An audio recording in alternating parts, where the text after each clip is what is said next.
주춤했었던 달러가 반등하는 모습을 보이자 미국 증시는 혼란스러워하며 혼조세를 보이고 있습니다. 많은 사람들은 이번 달에 발표되게 될 경제 지수 및 지표에 따라 가지고 중장기적인 방향성이 갈릴 수 있을 것이다 라면서 긴장을 하고 있는데요. 그만큼 미국 증시 및 비트코인 중요한 기로에 놓여 있는 것 같습니다. 지금 현재 비트코인 가격은 23,305달러, 이더리움 가격 1,630달러 선에서 거래가 진행이 되고 있습니다. 첫 번째 소식은 기분이 좋지는 않지만 SEC에 관련된 것입니다. SEC가 로빈후드, 미국에서 대표적인 주식을 거래하는 플랫폼인데요. 암호화폐 관련된 서비스도 제공하기 시작했죠. 벌써 한 최소 2, 3년 정도 암호화폐 서비스가 제공됐었던 것으로 기억을 하는데 이제 와가지고 SEC는 로빈후드에게 시비를 걸기 시작했습니다.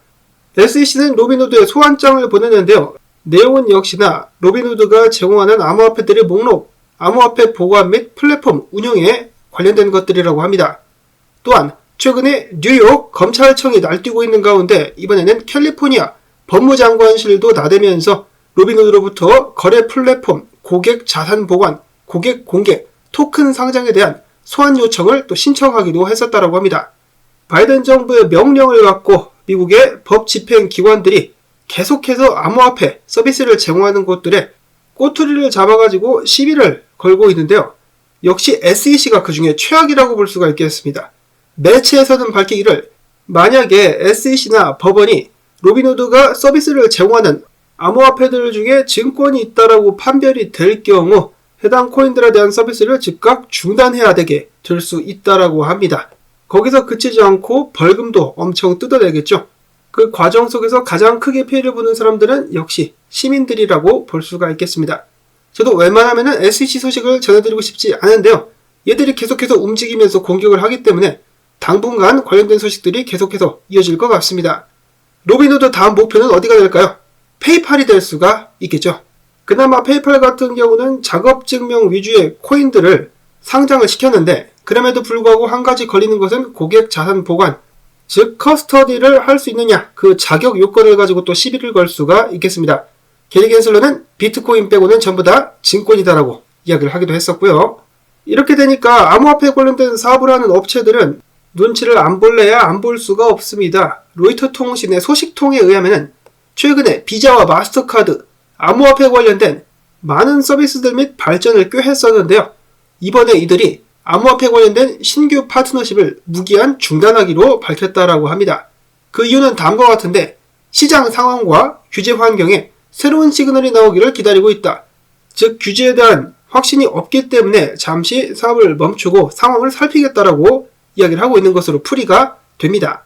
각 회사들 입장에서는 얼마나 무섭겠습니까? 이런 식으로 검찰청이랑 SEC가 들이닥쳐가지고 소환장 남발하면서 돈 내놓으려고 깽판을 치면 굉장히 힘들 수가 있겠죠. 일단 몸을 사릴 수밖에 없겠습니다.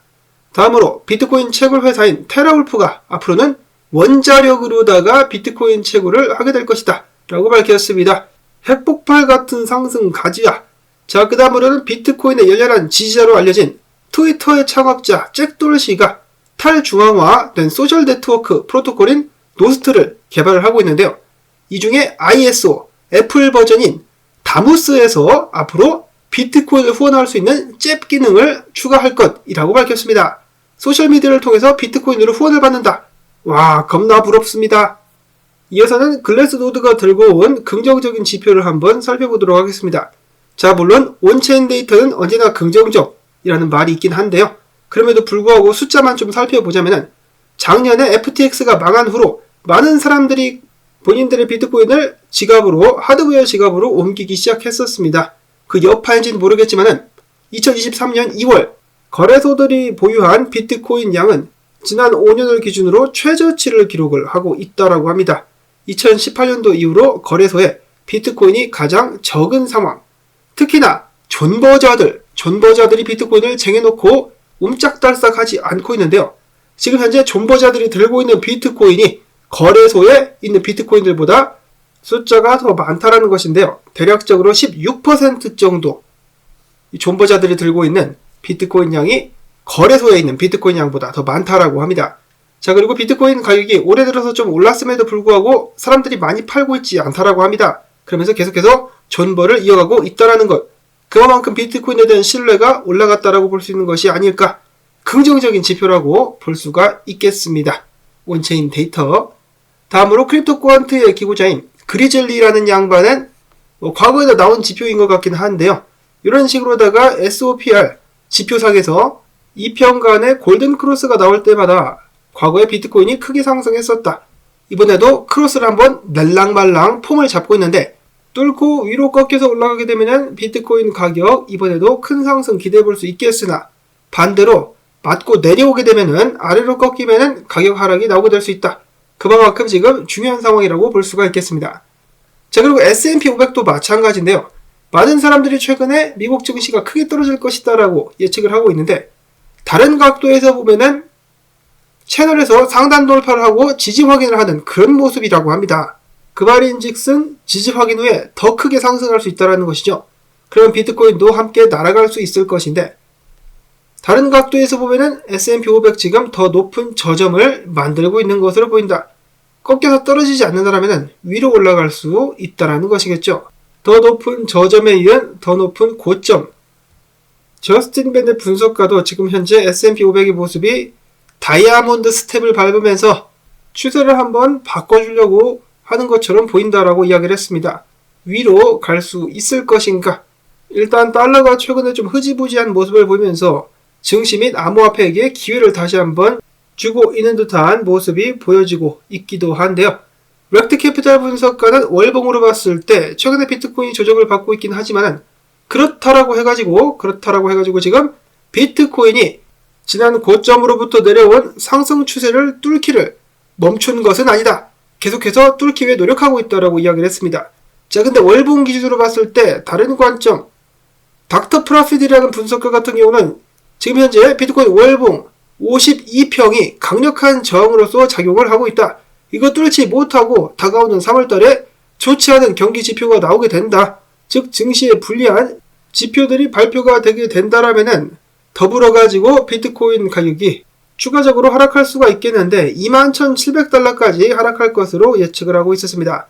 이 양반 같은 경우도 바닥을 찍긴 찍었는데 단기적으로는 추가적인 조정이 나올 가능성이 높다라고 이야기를 하고 있는 것이죠.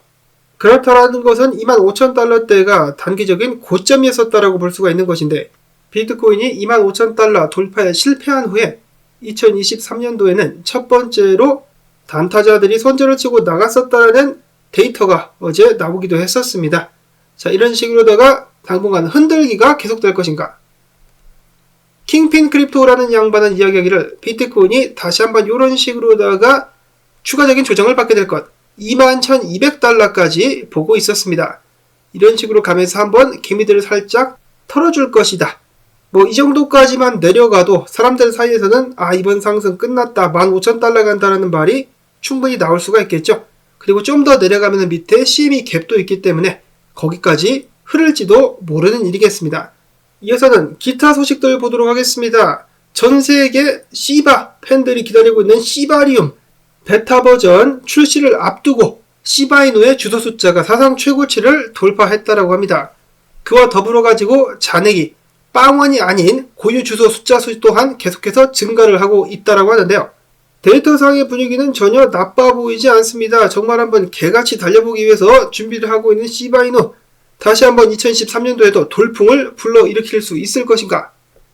다음으로는 최근에 AI 펌핑과 함께 다시 한번 크게 주목을 받기 시작한 더 그래프, 이번에 아비트럼과 아발란체, 셀로 네트워크 등등을 지원하겠다라고 밝혔습니다. 아발란체가 언급이 돼서 말인데요. 아발란체 같은 경우는 중국의 텐센트 클라우드에서 풀 노드를 출시하기도 했었다라고 합니다. 자, 중국과 관련해가지고 협력을 이어가고 있는 아발란체. 마지막 소식으로는 GMX입니다. GMX 기억하실지 모르겠는데 탈중앙화된 파생상품 거래소 프로젝트죠. 알슬헤이즈, 비트맥스의 창업자가 겁나게 사서 모으는 것으로 알려지면서 계속해서 주목을 받기도 했었는데요. 최근에는 암호화폐 관련된 투자 업체들, 기관들이 또한 GMX를 몽땅몽땅 사들인다는 기사가 나오기도 했었습니다. 이에 대해서 유명 분석가인 알리 마르티네즈는 이야기하기를 알슬헤이즈 외에도 고래들이 계속해서 FTX 붕괴 이후에 1000만 GMX를 매수했다. 이들의 매수세는 최근에 약간 비트코인이 흔들리고 있음에도 불구하고 아직도 주춤하지 않은 것으로 보인다라고 이야기를 하면서 GMX의 수요가 높다라는 것을 다시 한번 강조를 했다라고 합니다. 고래들이 계속해서 매집을 하고 있다는 것은 좋은 지표로 풀이를 해볼 수가 있겠는데요.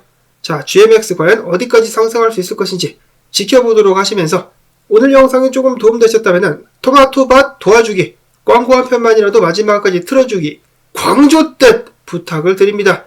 여러분의 광조댓이 있어야만 제 채널도 계속해서 살아남을 수가 있겠죠.